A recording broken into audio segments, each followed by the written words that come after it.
Hello friends, PSC energy ബൂസ്റ്ററിൻ്റെ online ക്ലാസ്സിലേക്ക് എല്ലാ പ്രിയപ്പെട്ട ഉദ്യോഗാർത്ഥികൾക്കും സ്വാഗതം.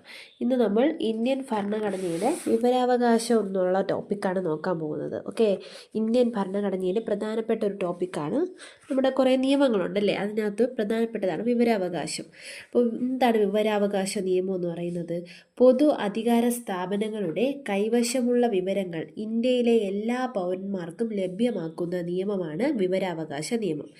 പൊതു അധികാര സ്ഥാപനങ്ങളുടെ കൈവശമുള്ള വിവരങ്ങൾ ഇന്ത്യയിലെ എല്ലാ പൗരന്മാർക്കും ലഭ്യമാക്കുന്ന നിയമമാണ് വിവരാവകാശ നിയമം. ലോകത്തിൽ ആദ്യമായി വിവരാവകാശ നിയമം അല്ലെങ്കിൽ റൈറ്റ് ടു ഇൻഫർമേഷൻ ആക്ട് പാസ്സാക്കിയ രാജ്യം ഏതാണ്? സ്വീഡൻ. വിവരാവകാശ നിയമം പാസ്സാക്കിയ ഇന്ത്യയിലെ ആദ്യ സംസ്ഥാനം തമിഴ്നാട്. ഓക്കെ, ആദ്യ സംസ്ഥാനം ഏതാണ്? തമിഴ്നാട്. അപ്പോൾ വിവരാവകാശം എന്ന് പറയുന്നത് പൊതു അധികാര സ്ഥാപനങ്ങളുടെ കൈവശമുള്ള വിവരങ്ങൾ ഇന്ത്യയിലെ എല്ലാ പൗരന്മാർക്കും എന്ത് ചെയ്യണം? ലഭ്യമാക്കണം. അതാണ് വിവരാവകാശ നിയമം. ലോകത്തിൽ ആദ്യമായിട്ട് ഇത് പാസ്സാക്കിയത് എവിടെയാണ്? സ്വീഡനിലാണ്. അങ്ങനെയാണെങ്കിൽ വിവരാവകാശ നിയമം പാസ്സാക്കിയ ഇന്ത്യയിലെ ആദ്യ സംസ്ഥാനമാണ് നമ്മുടെ തമിഴ്നാട്. ഏത് വർഷത്തിലാണ്? 1997 വിവരാവകാശ നിയമം ഇന്ത്യൻ പാർലമെൻറ്റ് പാസ്സാക്കിയത് എന്നാ? 2005 ജൂൺ 15. വിവരാവകാശ നിയമം ഇന്ത്യൻ പാർലമെൻറ്റ് പാസ്സാക്കിയത് 2005 ജൂൺ 15. വിവരാവകാശ നിയമം നിലവിൽ വന്നത് എന്നാണ്? അങ്ങനെയെങ്കിൽ 2005 ഒക്ടോബർ 12. Parliament പാസ്സാക്കിയത് 2005 June 15. നിയമം നിലവിൽ വന്നത് 2005 ഒക്ടോബർ 12. ഇന്ത്യയിലെ വിവരാവകാശ നിയമത്തിൻ്റെ മുൻഗാമി എന്നറിയപ്പെടുന്ന നിയമം ഏതാ? Freedom of information act 2002. ഇന്ത്യയിലെ വിവരാവകാശ നിയമത്തിൻ്റെ മുൻഗാമി എന്നറിയപ്പെടുന്ന നിയമമാണ് ഫ്രീഡം ഓഫ് ഇൻഫർമേഷൻ ആക്ട് 2002. വിവരാവകാശം ഒരു മൗലിക അവകാശമാണെന്ന് സുപ്രീം കോടതി പ്രഖ്യാപിച്ചത് ഏത് അനുച്ഛേദ പ്രകാരമാണ്? അനുച്ഛേദം 19(1)(a)ക്കകത്താണ്. 1(a)ലാണ്. ഓക്കെ, വിവരാവകാശം ഒരു മൗലിക അവകാശമാണെന്ന് സുപ്രീം കോടതി പ്രഖ്യാപിച്ചത് അനുച്ഛേദം 19(1)(a)ക്കകത്താണ്. വിവരാവകാശ നിയമത്തിൻ്റെ പ്രധാന ലക്ഷ്യങ്ങൾ എന്തൊക്കെയായിരിക്കാം? പ്രധാന ലക്ഷ്യങ്ങൾ എന്ന് പറയുന്നത് അടുത്ത് നോക്കേണ്ടത് അതാണ്.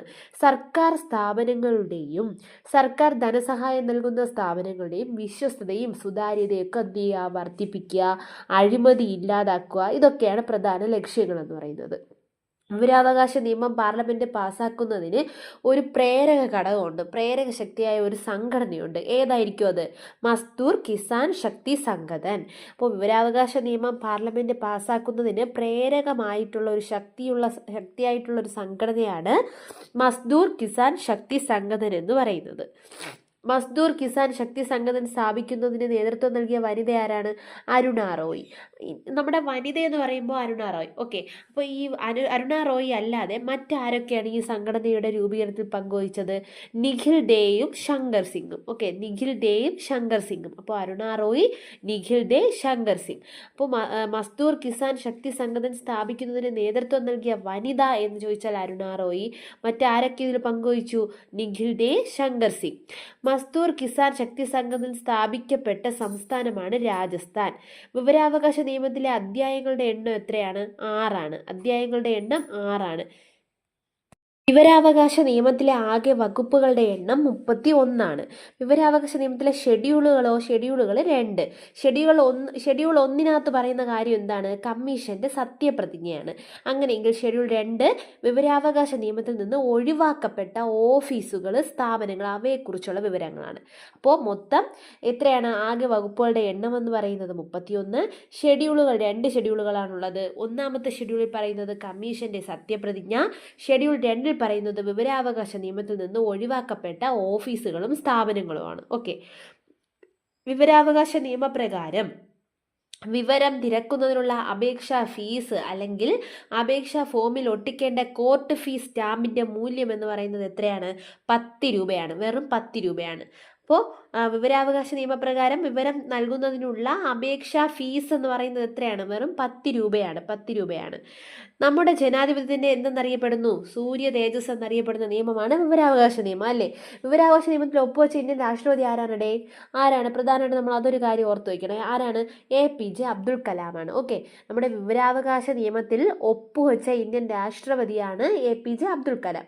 അങ്ങനെയെങ്കിൽ വിവരാവകാശ നിയമം പാസ്സാക്കുമ്പോൾ ഇന്ത്യൻ പ്രധാനമന്ത്രി ആരായിരിക്കും? മൻമോഹൻ സിംഗ്. അബ്ദുൽ കലാം ആണെങ്കിൽ എന്താണ് ചെയ്തത്? ഒപ്പുവെച്ച ഇന്ത്യൻ രാഷ്ട്രപതിയാണ്. എന്നാൽ പാസ്സാക്കുമ്പോൾ ഇന്ത്യൻ പ്രൈം മിനിസ്റ്റർ ആരായിരുന്നു? മൻമോഹൻ സിംഗ്. വിവരാവകാശ നിയമപ്രകാരം വിവരം ലഭിക്കാൻ അപേക്ഷാ ഫീസ് നൽകേണ്ടതില്ലാത്തത് ഏത് ഉപാധിയാണ്? സാധാരണ എത്ര രൂപ കൊടുക്കണമെന്ന് പറഞ്ഞു നമ്മൾ? 10 രൂപ സ്റ്റാമ്പിൻ്റെ മൂല്യമാണെന്ന് പറഞ്ഞു. അങ്ങനെയെങ്കിൽ വിവരാവകാശ നിയമപ്രകാരം വിവരം ലഭിക്കാൻ അപേക്ഷ ഫീസ് നൽകേണ്ടതില്ലാത്ത ഒരു വിഭാഗമുണ്ട്. ആരാണ് അവർ? അവരാണ് നമ്മുടെ BPLകാരെന്ന് പറയുന്നത്, ദാരിദ്ര്യരേഖയ്ക്ക് താഴെയുള്ളവർ. സമയപരിധിക്കുള്ളിൽ ശരിയായ വിവരം നൽകുന്നതിൽ വീഴ്ച വരുത്തുന്ന പബ്ലിക് ഇൻഫർമേഷൻ ഓഫീസർ അടയ്ക്കേണ്ട പിഴ. മനസ്സിലായോ? സമയപരിധിക്കുള്ളിൽ ശരിയായ വിവരം നൽകുന്നതിൽ വീഴ്ച വരുത്തിയാൽ, ശരിയായ വിവരം കൊടുക്കാൻ കഴിഞ്ഞില്ല, വീഴ്ച വരുത്തിയാൽ പബ്ലിക് ഇൻഫർമേഷൻ ഓഫീസർ അടയ്ക്കേണ്ട പിഴ എത്രയാണ്? ഒരു ദിവസത്തേക്ക് 250 രൂപയാണ്. ഓക്കെ, ഒരു ദിവസത്തേക്ക് 250 രൂപയും പരമാവധി എത്ര വരെ ആവാം? 25,000 രൂപ വരെയും ആവാം. അടയ്ക്കേണ്ട രീതികളുണ്ട്, ചുമ്മാ അല്ല. എന്താണ് വിവരാവകാശ ഫീസ് അടയ്ക്കേണ്ട രീതികൾ എന്ന് പറയുന്നത്? കോർട്ട് ഫീസ് സ്റ്റാമ്പ് വഴി അയക്കാം. ശ്രദ്ധിക്കണേ, ഗവൺമെൻറ് ട്രഷറിയിൽ ഫീസ് അടയ്ക്കാം. പിന്നെ എന്താ? പബ്ലിക് ഇൻഫർമേഷൻ ഓഫീസർ അല്ലെങ്കിൽ അസിസ്റ്റന്റ് പബ്ലിക് ഇൻഫർമേഷൻ ഓഫീസറുടെ ഓഫീസിൽ നിർദ്ദിഷ്ട റെസിപ്റ്റ് വഴി എന്ത് ചെയ്യാം? ഫീസ് അടയ്ക്കാം. പിന്നെ ഉള്ളതെന്ന് പറഞ്ഞാൽ ഡിമാൻഡ് ഡ്രാഫ്റ്റ് അല്ലെങ്കിൽ ബാങ്ക് ചെക്ക് വഴിയൊക്കെ ഫീസ് അടയ്ക്കാം. പോസ്റ്റൽ ഓർഡർ വഴിയും ഫീസ് അടയ്ക്കാം. അപ്പോൾ ഏതൊക്കെ വിധത്തിലാണ് നമുക്ക് ഫീസ് അടയ്ക്കുന്നത്? കോർട്ട് ഫീസ് സ്റ്റാമ്പ് വഴി അടയ്ക്കാം, ഗവൺമെൻറ് ട്രഷറിയിൽ ഫീസ് അടയ്ക്കാം. പിന്നെ എന്താ? പബ്ലിക് ഇൻഫർമേഷൻ ഓഫീസർ അല്ലെങ്കിൽ അസിസ്റ്റന്റ് ഇൻഫർമേഷൻ ഓഫീസറുടെ ഓഫീസിൽ റെസിപ്റ്റ് വഴി ഫീസ് അടയ്ക്കാം. നിർദ്ദിഷ്ട റെസിപ്റ്റ് വഴി എന്ത് ചെയ്യാം? ഫീസ് അടയ്ക്കാം. പിന്നെ പറയുന്ന ഡിമാൻഡ് ഡ്രാഫ്റ്റ് അല്ലെങ്കിൽ ബാങ്ക് ചെക്ക് വഴി ഫീസ് അടയ്ക്കാം. പോസ്റ്റൽ ഓർഡർ വഴിയും ഫീസ് അടയ്ക്കാവുന്നതാണ്. അപ്പോൾ വിവരാവകാശ നിയമത്തിൻ്റെ ഫീസ് എന്ന് പറയുന്നത് എത്രയാണ്? 10 രൂപയാണ് അല്ലേ? ഇത് നിർദ്ദിഷ്ട സമയത്ത് കൊടുക്കാൻ കഴിഞ്ഞില്ലെങ്കിൽ വരുന്ന പിഴ എത്രയാണെന്ന് പറഞ്ഞു? 250 ഒരു ദിവസത്തേക്ക്. 25,000 രൂപ വരെ ഇതാവാം. ഇനി പ്രധാനമായിട്ടും പറയുന്നത് നിർവചനങ്ങളാണ്. ഇതിൽ കുറച്ച് നിർവചനങ്ങൾ, കുറച്ച് കാര്യങ്ങൾ, സ്റ്റേറ്റ്മെൻറ്റ്സ് പറയുന്നുണ്ട്. എന്താണ് വിവരം? ഓക്കെ, എന്താണ് വിവരം? എന്താണ് ഇൻഫർമേഷൻ എന്ന് പറയുന്നത്? വിവരം എന്നതിൽ കൈയെഴുത്തു പ്രതികൾ അടക്കമുള്ള രേഖകൾ, പ്രമാണങ്ങൾ, മെമ്മോകൾ, ഇമെയിലുകൾ, ഉത്തരവുകൾ, സർക്കുലറുകൾ, റിപ്പോർട്ടുകൾ, അഭിപ്രായങ്ങൾ, നിർദ്ദേശങ്ങൾ, ലോഗ് ബുക്ക്, സാമ്പിളുകൾ, മാതൃകകൾ, ഇലക്ട്രോണിക് മാധ്യമത്തിലുള്ള വിവരങ്ങൾ എന്നിവയെല്ലാം ഉൾപ്പെടുന്നു. അപ്പോൾ എന്താ വിവരം? വിവരം എന്നതിൽ കൈയെഴുത്ത് പ്രതികൾ അടക്കമുള്ള രേഖകൾ വരുന്നത്. ഓക്കെ, കൈയെഴുത്ത് പ്രതികൾ അടക്കമുള്ള രേഖകൾ വരുന്നത്, പ്രമാണങ്ങൾ, മെമ്മോകൾ, ഇമെയിലുകൾ, ഉത്തരവുകൾ, സർക്കുലറുകൾ, ഇങ്ങനെയുള്ള സംഭവങ്ങളെല്ലാം വരുന്നതാണ് എന്ത്? വിവരങ്ങൾ എന്ന് പറയുന്നത്. നിലവിലുള്ള ഏതെങ്കിലും നിയമം വഴി ഒരു സ്വകാര്യ സ്ഥാപനത്തിലെ വിവരങ്ങൾ ഏതെങ്കിലും ഒരു പൊതുസ്ഥാപനത്തിന് പരിശോധിക്കാൻ അധികാരമുണ്ടെങ്കിൽ ആ സ്വകാര്യ സ്ഥാപനവും വിവരാവകാശ നിയമത്തിൻ്റെ പരിധിയിൽ വരും. വിവരാവകാശം എന്ന് പറഞ്ഞാൽ എന്താണ്? വിവരം എന്താണെന്ന് പറഞ്ഞു നമ്മൾ. ഇനി റൈറ്റ് ടു ഇൻഫർമേഷൻ. എന്താണ് വിവരാവകാശം? രേഖകളും ജോലികളും പരിശോധിക്കാനും പകർപ്പുകളും സാമ്പിളുകളും എടുക്കാനും ഇലക്ട്രോണിക് മാധ്യമത്തിലുള്ള വിവരങ്ങൾ ശേഖരിക്കുവാനുള്ള അവകാശമാണ് വിവരാവകാശം. ഓക്കെ, അതിനുള്ള അവകാശമാണ് വിവരാവകാശം. എന്താണ് പൊതു അധികാര സ്ഥാനങ്ങൾ എന്ന് പറയുന്നത്? പബ്ലിക് അതോറിറ്റി എന്ന് പറയുന്നത് എന്താണ്? പബ്ലിക് അതോറിറ്റി എന്ന് പറയുന്നത് ഭരണഘടനയനുസരിച്ചോ കേന്ദ്ര സംസ്ഥാന നിയമനിർമ്മാണ സഭകൾ നിർമ്മിച്ച ഏതെങ്കിലും ഒരു നിയമം അനുസരിച്ചോ ഏതെങ്കിലും സർക്കാർ ഉത്തരവനുസരിച്ചോ സ്ഥാപിക്കപ്പെട്ട എല്ലാ അധികാര സ്ഥാനങ്ങളും സർക്കാരിൻ്റെ ഉടമസ്ഥതയിലും നിയന്ത്രണത്തിലുമുള്ളതും സർക്കാർ ധനസഹായം നൽകുന്നതുമായ എല്ലാ സ്ഥാപനങ്ങളും പൊതു അധികാര സ്ഥാനം എന്നതിൽ ഉൾപ്പെടും. ഒന്നുകൂടെ ശ്രദ്ധിക്കണേ, ഭരണഘടന അനുസരിച്ചോ പിന്നെ എന്താ കേന്ദ്ര സംസ്ഥാന നിയമനിർമ്മാണ സഭകൾ നിർമ്മിച്ച ഏതെങ്കിലും നിയമം അനുസരിച്ചോ ഏതെങ്കിലും സർക്കാർ ഉത്തരവനുസരിച്ചോ സ്ഥാപിക്കപ്പെട്ട എല്ലാ അധികാര സ്ഥാനങ്ങളും എന്തിനു വരും? പൊതു അധികാര സ്ഥാനത്തിനുള്ളിൽ വരും. സർക്കാരിൻ്റെ ഉടമസ്ഥതയിലും നിയന്ത്രണത്തിലുള്ളതും സർക്കാർ ധനസഹായം നൽകുന്നതുമായിട്ടുള്ള എല്ലാ സ്ഥാപനങ്ങളും എന്തിനകത്ത് വരും? പൊതു അധികാര സ്ഥാനം അല്ലേ, പബ്ലിക് അതോറിറ്റിക്കുള്ളിൽ വരും. വിവിധ തരം ഫീസുകളുണ്ട്. അപ്ഡേറ്റഡ് ഫീസുണ്ട്. ആദ്യം വിവിധ തരം ഫീസിനെ പറ്റി പറയാം. A4 അല്ലെങ്കിൽ A3 പേജിൽ വിവരം ലഭിക്കാൻ എത്രയാണ്? പേജ് 1-ന് 2 രൂപയാണ്. വലിയ സൈസ് പേപ്പർ ആണെങ്കിൽ എന്ത് ചെയ്യുക? അതിന് ചിലവാകുന്ന തുക കൊടുക്കണം. ഡിസ്ക് അല്ലെങ്കിൽ ഫ്ലോപ്പി എന്നിവയിൽ വിവരം ലഭിക്കാൻ ഡിസ്ക് 1-ന് എത്രയാണ്? ഡിസ്ക് 1-ന് 50 രൂപയാണ്. വിവരം നേരിട്ട് പരിശോധിക്കുന്നതിന് ആദ്യ 1 മണിക്കൂർ സൗജന്യമാണ്. തുടർന്നുള്ള 30 മിനിറ്റിനും 10 രൂപ വെച്ച് എന്ത് ചെയ്യും? കൂടും. 10 രൂപ വീതം നൽകേണ്ടി വരും. അപ്പോൾ A4 അല്ലെങ്കിൽ A3ക്ക് എത്രയാണ്? 2 രൂപയാണ്. വലിയ സൈസ് പേപ്പർ ആണെങ്കിൽ അതനുസരിച്ച് വില എന്താവും? ചിലവാകും. ഡിസ്ക് അല്ലെങ്കിൽ ഫ്ലോപ്പിക്കാണെങ്കിൽ എത്രയാണ്? 50 രൂപയാണ്. ഡിസ്ക് 1-നാണ്. ഇത് അപ്ഡേറ്റ് ആയിട്ടുണ്ട്. വിവരാവകാശ നിയമപ്രകാരം വിവരം ലഭ്യമാക്കുന്നതിന് കേരള സർക്കാർ നിശ്ചയിച്ച പുതുക്കിയ ഫീസ് നിരക്കുകൾ എന്ന് പറയുന്നത് A4 സൈസ് പേപ്പറിൽ വിവരം കിട്ടാൻ എന്ത് ചെയ്യുന്നു, പേജ് ഒന്നിന് 3 രൂപ കൊടുക്കണം. നേരത്തെ ഇത് 2 ആയിരുന്നു. CD ഉൾപ്പെടെയുള്ള ഇലക്ട്രോണിക് മാധ്യമങ്ങൾ വഴി വിവരം ലഭിക്കാനോ 50 രൂപയായിരുന്നു നേരത്തെ. ഇപ്പോൾ എത്രയാണ്? 75 രൂപയാണ്. മറക്കരുത്, ഇമ്പോർട്ടൻ്റ് ആണ്. വിവരാവകാശ നിയമപ്രകാരം അപേക്ഷ സമർപ്പിച്ച ആദ്യ വ്യക്തി ഷാഹിദ് റാസ ബർണെ. വിവരാവകാശ നിയമപ്രകാരം അപേക്ഷ സമർപ്പിച്ച ആദ്യ വ്യക്തി എന്ന് വെച്ചാൽ ആരാ? ഷാഹിദ് റാസ ബർണെ.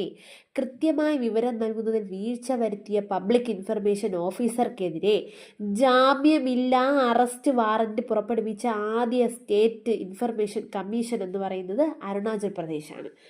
ശ്രദ്ധിക്കണേ, കൃത്യമായി വിവരം നൽകുന്നതിൽ വീഴ്ച വരുത്തിയതിനാണ് ജാമ്യമില്ല അറസ്റ്റ് വാറന്റ് പുറപ്പെടുവിച്ച ആദ്യ ഇന്ത്യൻ സ്റ്റേറ്റ് ആർക്കെതിരെ? പബ്ലിക് ഇൻഫർമേഷൻ ഓഫീസർക്കെതിരെ കൊടുത്തതാണ് അരുണാചൽ പ്രദേശ് എന്ന് പറയുന്നത്. ടെലിഫോണിലൂടെ വിവരാവകാശ നിയമപ്രകാരം അപേക്ഷ സമർപ്പിക്കാനുള്ള സംവിധാനം ഏർപ്പെടുത്തിയ ആദ്യ സ്റ്റേറ്റ് ഏതാ? അത് ഉത്തർപ്രദേശാണ്. ഉത്തർപ്രദേശ്. അപ്പോൾ പബ്ലിക് ഇൻഫർമേഷൻ ഓഫീസറുടെ തീരുമാനത്തിനെതിരായി ആർക്കാണ് അപ്പീൽ നൽകേണ്ടത്? നമ്മൾ ആ ഇൻഫർമേഷൻ ഓഫീസറുടെ തീരുമാനത്തിനെതിരെ അപ്പീൽ കൊടുക്കണം. ആർക്കാണ് കൊടുക്കേണ്ടത്? പ്രസ്തുത ഓഫീസിലെ പബ്ലിക് ഇൻഫർമേഷൻ ഓഫീസറുടെ തൊട്ട് മുകളിലുള്ള ഉദ്യോഗസ്ഥനില്ലേ, അദ്ദേഹത്തിന് വേണം കൊടുക്കാൻ. രണ്ടാം അപ്പീൽ കൊടുക്കേണ്ടത് നമ്മുടെ സംസ്ഥാന ഇൻഫർമേഷൻ കമ്മീഷൻ അല്ലെങ്കിൽ കേന്ദ്ര ഇൻഫർമേഷൻ കമ്മീഷൻ. ആ കമ്മീഷന് വേണ്ടി പരാതി കൊടുക്കണം അല്ലേ. രണ്ടാം അപ്പീൽ കമ്മീഷന് കൊടുക്കണം. അപേക്ഷിക്കുന്ന തീയതി മുതൽ 20 വർഷം മുൻപ് വരെയുള്ള കാര്യങ്ങൾ മാത്രമാണ് വരുന്നത്. മാത്രമാണ് വിവരാവകാശ നിയമത്തിൻ്റെ പരിധിയിൽ വരുന്നത്. ഇക്കാര്യത്തിൽ കേന്ദ്ര ഗവൺമെൻറ് തീരുമാനമാണ് എന്ന് പറയുന്നത് അന്തിമം എന്ന് പറയുന്നത്. സുപ്രീം കോടതിക്കും ഹൈക്കോടതിക്കും ഒഴികെ മറ്റൊരു കോടതിക്കും വിവരാവകാശ നിയമം സംബന്ധിച്ച കേസുകളിൽ ഇടപെടാൻ അധികാരമില്ല. ഇമ്പോർട്ടൻ്റ് ആണ്. സുപ്രീം കോടതിക്കും ഹൈക്കോടതിക്കും മാത്രമേ എന്തുള്ളൂ? അധികാരമുള്ളൂ കേസുകളിൽ ഇടപെടാൻ. വിവരാവകാശ നിയമപ്രകാരം ലഭ്യമാക്കുന്ന വിവരങ്ങൾ എന്തൊക്കെയായിരിക്കും ഇവിടെ? ഗവൺമെൻറ് ഓഫീസുമായി ബന്ധപ്പെട്ട ഫയലുകൾ, രേഖകൾ, പ്രമാണങ്ങൾ, സർക്കുലർ, മെമ്മോകൾ, പിന്നെന്താ ഉത്തരവുകൾ, കരാറുകൾ, ഉപദേശങ്ങൾ, പിന്നെ നമ്മുടെ ഈ പത്രക്കുറിപ്പ്, സാമ്പിളുകൾ, ലോഗ് ബുക്ക്, മാതൃകകൾ, പിന്നെ സ്ഥിതി വിവര കണക്കുകൾ, ഇമെയിൽ, ഇലക്ട്രോണിക് രൂപത്തിൽ കൈവശം വച്ചിരിക്കുന്ന വിവരങ്ങൾ, ഇങ്ങനെയുള്ള സംഭവങ്ങളെല്ലാം എന്ത് ചെയ്യും? വിവരാവകാശ നിയമപ്രകാരം ലഭ്യമാക്കുന്ന വിവരങ്ങളിൽ ഉൾപ്പെടുത്തിയിട്ടുള്ളവയാണ്. ഇനി കുറേ സമയപരിധിയുണ്ട്. ഇമ്പോർട്ടൻ്റ് ആണ്, നമ്മൾ അടുത്ത് പഠിച്ച് വെക്കേണ്ടത് ഇതാണ്. ഇത് പിന്നെ പഠിക്കാൻ വേണ്ടി മാറ്റി വയ്ക്കരുത്. എന്താണ്? കുറേ സമയപരിധികളുണ്ട് ഇതിനകത്ത്. അപേക്ഷ സമർപ്പിച്ചത് പബ്ലിക് ഇൻഫർമേഷൻ ഓഫീസർക്കാണെങ്കിൽ മറുപടി ലഭിക്കേണ്ടത് എത്ര ദിവസത്തിനുള്ളിലാണ്? 30 ദിവസത്തിനുള്ളിലാണ്. ശ്രദ്ധിക്കണം, അപേക്ഷ സമർപ്പിച്ചത് പബ്ലിക് ഇൻഫർമേഷൻ ഓഫീസർക്കാണെങ്കിൽ 30 ദിവസത്തിനുള്ളിൽ മറുപടി ലഭിക്കണം. അസിസ്റ്റന്റ് ഇൻഫർമേഷൻ ഓഫീസർക്കാണെങ്കിലോ അത് 35 ദിവസം. അല്ലേ? അപേക്ഷ സമർപ്പിച്ചത് പബ്ലിക് ഇൻഫർമേഷൻ ഓഫീസർക്കാണെങ്കിൽ 30 ദിവസത്തിനുള്ളിൽ മറുപടി കിട്ടണം. അസിസ്റ്റന്റ് ഇൻഫർമേഷൻ ഓഫീസർക്കാണെങ്കിൽ അത് 35 ദിവസത്തിനുള്ളിൽ. ഒരു വ്യക്തിയുടെ ജീവനെയും സ്വാതന്ത്ര്യത്തെയൊക്കെ സംബന്ധിച്ചിട്ടുള്ളതാണെങ്കിൽ മറുപടി എത്ര ദിവസത്തിനുള്ളിൽ കിട്ടണം? അത് ദിവസം എന്ന് പറഞ്ഞാൽ 48 മണിക്കൂറിനുള്ളിലാണ് കിട്ടേണ്ടത്. ആവശ്യപ്പെടുന്ന വിവരം വ്യക്തിയുടെ ജീവനെയും സ്വാതന്ത്ര്യത്തെയൊക്കെ സംബന്ധിച്ചുള്ളതാണെങ്കിൽ 48 മണിക്കൂറിനുള്ളിൽ മറുപടി കിട്ടണം. ഇനി ശ്രദ്ധിക്കേ, മൂന്നാം കക്ഷിയുടെ വിവരം ഉൾപ്പെടുന്നുവെങ്കിലോ? 40 ദിവസത്തിനുള്ളിൽ മതി. മൂന്നാം കക്ഷിയുടെ അഭിപ്രായം ആരായാൻ വേണ്ട സമയപരിധി, അല്ലെങ്കിൽ അഭിപ്രായം കേൾക്കാൻ വേണ്ട സമയപരിധി എന്ന് പറയുന്നത് 5 ദിവസമാണ്. ഈ അഭിപ്രായം കേട്ടിട്ട് മൂന്നാം കക്ഷിക്ക് മറുപടി നൽകാനുള്ള സമയപരിധി 10 ദിവസമാണ്. ഒന്നുകൂടെ ശ്രദ്ധിച്ചോ. ഇൻഫർമേഷൻ ഓഫീസർക്കാണ് മറുപടി നൽകേണ്ട അപേക്ഷ സമർപ്പിച്ചതെങ്കിൽ 30 ദിവസത്തിനുള്ളിലും, അസിസ്റ്റന്റിനാണെങ്കിൽ 35 ദിവസത്തിനുള്ളിലും, ഒരു വ്യക്തിയുടെ ജീവനെയും സ്വാതന്ത്ര്യത്തെ സംബന്ധിച്ചുള്ളതാണെങ്കിൽ 48 മണിക്കൂറിനുള്ളിലും, മൂന്നാം കക്ഷിയുടെ വിവരം ഉൾപ്പെടുന്നുവെങ്കിൽ അത് 40 ദിവസത്തിനുള്ളിലും, മൂന്നാം കക്ഷിയോട് അഭിപ്രായം വേണ്ട സമയം പരിധിയുണ്ട്, അത് എത്രയാണ്? അത് 5 ദിവസവും. അതേ അഭിപ്രായത്തിൽ മറുപടി കൊടുക്കേണ്ടത് മൂന്നാം കക്ഷിക്ക് 10 ദിവസത്തിലുമാണ്. അപേക്ഷ മറ്റൊരു വിവരാധികാരിക്ക് കൈമാറാനുള്ള സമയപരിധി എന്ന് പറയുന്നത് 5 ദിവസമാണ്. 5 ദിവസം. എത്ര ദിവസത്തിനുള്ളിലാണ് ഒന്നാം അപ്പീൽ നൽകേണ്ടത്? മറുപടി ലഭിക്കേണ്ട സമയപരിധി അവസാനിച്ച് 30 ദിവസത്തിനുള്ളിൽ. ഒന്നാം അപ്പീൽ തീർപ്പാക്കേണ്ടത് എപ്പോഴാണ്? 30 ദിവസത്തിനുള്ളിലാണ്. മതിയായ കാരണം രേഖപ്പെടുത്തിയാൽ എന്ത് ചെയ്യാം? 45 ദിവസത്തിനുള്ളിൽ കൊടുത്താൽ മതി. എത്ര ദിവസത്തിനുള്ളിലാണ് രണ്ടാം അപ്പീൽ സമർപ്പിക്കേണ്ടത്? അത് 90 ദിവസത്തിനകത്താണ്. 90 ദിവസത്തിനുള്ളിൽ എന്ത് ചെയ്യണം? രണ്ടാം അപ്പീൽ സമർപ്പിക്കണം. കേന്ദ്ര അല്ലെങ്കിൽ സംസ്ഥാന വിവരാവകാശ കമ്മീഷന് രണ്ടാം അപ്പീൽ തീർപ്പാക്കേണ്ട സമയപരിധി നിഷ്കർഷിച്ചിട്ടുണ്ടോ? ഒന്നും പറഞ്ഞിട്ടില്ല കേട്ടോടെ. വിവരാവകാശ നിയമപ്രകാരം ലഭ്യമാകാത്ത വിവരങ്ങൾ എന്തൊക്കെയാണ്? ലഭ്യമാകാത്ത വിവരങ്ങൾ എന്ന് പറയുന്നത്, വിവരാവകാശ നിയമപ്രകാരം ലഭ്യമാകാത്ത വിവരങ്ങൾ ഭാരതത്തിന്റെ പരമാധികാരത്തെയും അഖണ്ഡതയെയും ദോഷകരമായി ബാധിക്കുന്നവ, വിവരം വെളിപ്പെടുത്തരുതെന്ന് ഏതെങ്കിലും കോടതിയോ ട്രൈബ്യൂണലോ നിഷ്കർഷിച്ചിട്ടുള്ളവ, പിന്നെന്താ പാർലമെന്റ്, സംസ്ഥാന നിയമസഭകൾ എന്നിവയുടെ പ്രത്യേക അവകാശത്തിന്റെ ലംഘനത്തിന് കാരണമായേക്കാവുന്ന കാര്യങ്ങൾ, ട്രേഡ് സീക്രട്ടുകൾ, ഭൗതിക സ്വത്തവകാശം, വ്യാപാര രഹസ്യങ്ങൾ, വിദേശ സർക്കാരിൽ നിന്ന് രഹസ്യമായി ലഭിച്ച കാര്യങ്ങൾ, ഇതെല്ലാം വിവരാവകാശ നിയമപ്രകാരം എന്ത് ചെയ്യുന്നു? ലഭ്യമല്ല. അന്വേഷണത്തിനെയോ കുറ്റവാളിയുടെയോ അറസ്റ്റിന്റെയോ പ്രോസിക്യൂഷന്റെയോ നടപടിക്രമത്തെ തടസ്സപ്പെടുത്തുന്ന കാര്യങ്ങൾ, ക്യാബിനറ്റ് പേപ്പറുകൾ, ഏതെങ്കിലും ഒരു വ്യക്തിയുടെ ജീവനും സുരക്ഷയ്ക്കുള്ള ബാധിക്കുന്നത്, ഇങ്ങനെയുള്ള കാര്യങ്ങളെല്ലാം എന്ത് ചെയ്യുന്നു? ലഭ്യമല്ല. കേന്ദ്ര ഇന്റലിജന്റ് സെക്യൂരിറ്റി ഏജൻസികളെ വിവരാവകാശ നിയമത്തിന്റെ പരിധിയിൽ നിന്ന് എന്ത് ചെയ്തിട്ടുണ്ട്? അതുകൊണ്ട് തന്നെ ഒഴിവാക്കിയിട്ടുണ്ട്. എന്നാൽ അഴിമതി, മനുഷ്യാവകാശ ലംഘനം എന്നിവയുമായി ബന്ധപ്പെട്ട വിവരങ്ങൾ ഒഴിവാക്കാൻ പറ്റുമോ? ഒഴിവാക്കാൻ പറ്റില്ല. സുപ്രീം കോടതി ചീഫ് ജസ്റ്റിസ് ഓഫീസ് വിവരാവകാശ നിയമത്തിന്റെ പരിധിയിൽ വരുമെന്ന് 2019 വിധി പറഞ്ഞ 5 അംഗ ബെഞ്ചിന്റെ തലവനാണ് രഞ്ജൻ ഗൊഗോയി എന്ന് പറയുന്നത്. ഒന്നുകൂടെ ശ്രദ്ധിക്കണേ, സുപ്രീം കോടതി ചീഫ് ജസ്റ്റിസ് ഓഫീസ് വിവരാവകാശ നിയമത്തിന്റെ പരിധിയിൽ വരുമെന്ന് 2019 വിധി പറഞ്ഞ 5 അംഗ ബെഞ്ചിന്റെ തലവനാണ് രഞ്ജൻ ഗൊഗോയി. വിവരാവകാശത്തെക്കുറിച്ച് ബേസിക് ആയിട്ട് ഇത്രയും കാര്യങ്ങൾ അറിഞ്ഞിരിക്കണം. ഇനി പറയുന്നതെന്ന് പറഞ്ഞാൽ എന്താണ്? 2019 വിവരാവകാശ ഭേദഗതി നിയമം എന്ന് പറയുന്നതാണ്. വിവരാവകാശ ഭേദഗതി നിയമം. വിവരാവകാശ നിയമ ഭേദഗതി ബില്ല് 2019 ലോക്സഭയിൽ അവതരിപ്പിച്ചത് ജിതേന്ദ്ര സിംഗ് ആണ്. ഓക്കെ, ജിതേന്ദ്ര സിംഗ് എന്നാണ് അവതരിപ്പിച്ചത്? 2019 ജൂലൈ 19 ബിൽ ലോക്സഭ പാസാക്കിയത് എന്നാണ്? 2019 ജൂലൈ 22. ഡേറ്റ് ഒന്നും മാറിപ്പോവരുത്, മറന്നുപോകരുത്. വിവരാവകാശ നിയമ ഭേദഗതി ബില്ല് 2019 ലോക്സഭയിൽ അവതരിപ്പിച്ചത് നമ്മുടെ ജിതേന്ദ്ര സിംഗ് ആണ്, 2019 ജൂലൈ 19. എന്നാൽ ബിൽ ലോക്സഭ പാസാക്കിയത് 2019 ജൂലൈ 22. രാജ്യസഭ പാസാക്കിയതോ ജൂലൈ 25. 2019 ജൂലൈ 25. അപ്പോൾ 19 ലോക്സഭയിൽ അവതരിപ്പിച്ചു, 22 ലോക്സഭ പാസാക്കി, 25 രാജ്യസഭ പാസാക്കി, രാഷ്ട്രപതി ഒപ്പുവെച്ചത് 2019 ഓഗസ്റ്റ് 1 ഈ ഭേദഗതി പ്രകാരം ദേശീയ, സംസ്ഥാന മുഖ്യ വിവരാവകാശ കമ്മീഷണറുടെയും മറ്റ് വിവരാവകാശ കമ്മീഷണർമാരുടെയും കാലാവധി തീരുമാനിക്കുന്നത് കേന്ദ്ര സർക്കാർ നിക്ഷിപ്തമാക്കി. ഓക്കെ, മുൻപ് ഇത് 5 വർഷം അല്ലെങ്കിൽ 65 വയസ്സായിരുന്നു അല്ലേ? ഇതിപ്പോൾ മാറിയിട്ടുണ്ട്. 2019 ഭേദഗതി അനുസരിച്ച് കേന്ദ്ര സംസ്ഥാനങ്ങളിലെ മുഖ്യ വിവരാവകാശ കമ്മീഷണർ ഉൾപ്പെടെ എല്ലാ വിവരാവകാശ കമ്മീഷണർമാരും കാലാവധി 3 വർഷമാക്കിയിട്ട് എന്ത് ചെയ്തു? ചുരുക്കി കൊടുത്തു. ദേശീയ, സംസ്ഥാന വിവരാവകാശ കമ്മീഷൻ അംഗങ്ങളുടെ ശമ്പളവും മറ്റ് ആനുകൂല്യങ്ങളും തീരുമാനിക്കുന്നത് ഇനി മുതൽ ആരാണ്? കേന്ദ്ര സർക്കാരാണ്. മാറിപ്പോവരുത്, സ്റ്റേറ്റ്മെന്റ് ആയിട്ട് ചോദിക്കാം. 2019 ഭേദഗതി അനുസരിച്ച് കേന്ദ്ര മുഖ്യ വിവരാവകാശ കമ്മീഷണറുടെ ശമ്പളം എത്രയാണേ? 2,50,000. മുഖ്യ വിവരാവകാശ കമ്മീഷണറുടെ ശമ്പളം 2,50,000. അങ്ങനെയെങ്കിൽ 2019 ഭേദഗതി അനുസരിച്ച് നമ്മുടെ കേന്ദ്ര വിവരാവകാശ കമ്മീഷണർമാരില്ലേ, അവർക്കും സംസ്ഥാന മുഖ്യ വിവരാവകാശ കമ്മീഷണർമാരും സംസ്ഥാന വിവരാവകാശ കമ്മീഷണർമാർക്കും ഇവർക്കെല്ലാം ശമ്പളം എത്രയാക്കി? 2,25,000 രൂപയാക്കി. ഓക്കെ, വിവരാവകാശ നിയമത്തിൽ നിന്ന് ഒഴിവാക്കപ്പെട്ട സ്ഥാപനങ്ങൾ ഏതൊക്കെയാണ്? Intelligence bureau, directorate of revenue intelligence, central economic intelligence bureau, directorate of air enforcement, narcotic control bureau, aviation research centre for the cabinet secretariat എന്ന ടെക്നിക്കൽ വിങ് ഉൾപ്പെടെയുള്ള റിസർച്ച് അല്ലെങ്കിൽ analysis wing, special frontier force of cabinet secretariat, border security force, central reserve police force, Indo Tibetan border police, national technical research organisation, central industrial security force, national security guard, Assam rifles, Sashastra Seema bill, special protection group, ഇങ്ങനെ വരുന്ന കാര്യങ്ങളെല്ലാം എന്ത് ചെയ്യുന്നു? വിവരാവകാശ നിയമത്തിൽ നിന്നും ഒഴിവാക്കപ്പെട്ടിട്ടുള്ള സ്ഥാപനങ്ങളാണ്. Strategic forces commander, national investigation agency, national security council secretariat, ഇതൊക്കെ എന്ത് ചെയ്യുന്നു? വിവരാവകാശ നിയമത്തിൽ നിന്ന് ഒഴിവാക്കപ്പെട്ട പ്രധാനപ്പെട്ട സ്ഥാപനങ്ങളാണ്. അപ്പോൾ വിവരാവകാശത്തിൽ പ്രധാനമായിട്ട് കുറച്ച് നമ്മൾ ബേസിക് കാര്യങ്ങളാണ് നോക്കിയത്.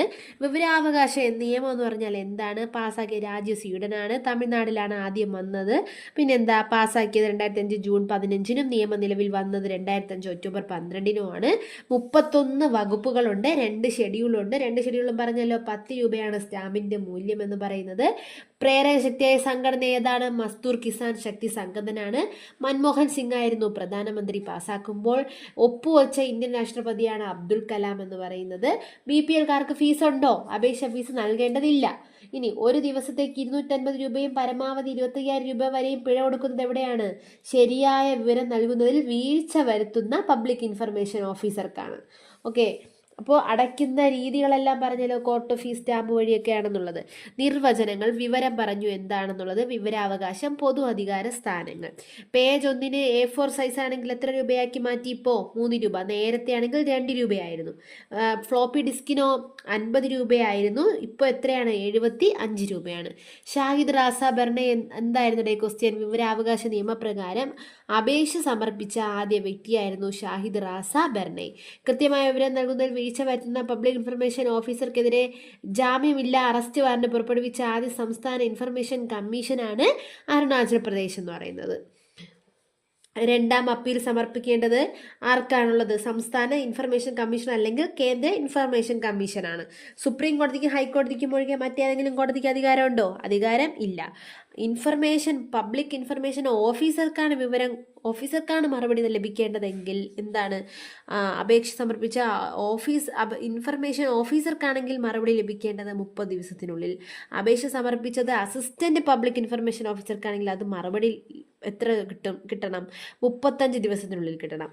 ആവശ്യപ്പെടുന്ന വിവരം വ്യക്തിയുടെ ജീവനെയും സ്വത്തിനെയൊക്കെ സ്വാതന്ത്ര്യത്തെയൊക്കെ സംബന്ധിച്ചുള്ളതാണെങ്കിൽ എന്ത് ചെയ്യണം? സ്വത്തല്ല, സ്വാതന്ത്ര്യത്തെ സംബന്ധിച്ചുള്ളതാണെങ്കിൽ 48 മണിക്കൂറിനുള്ളിൽ കിട്ടണം.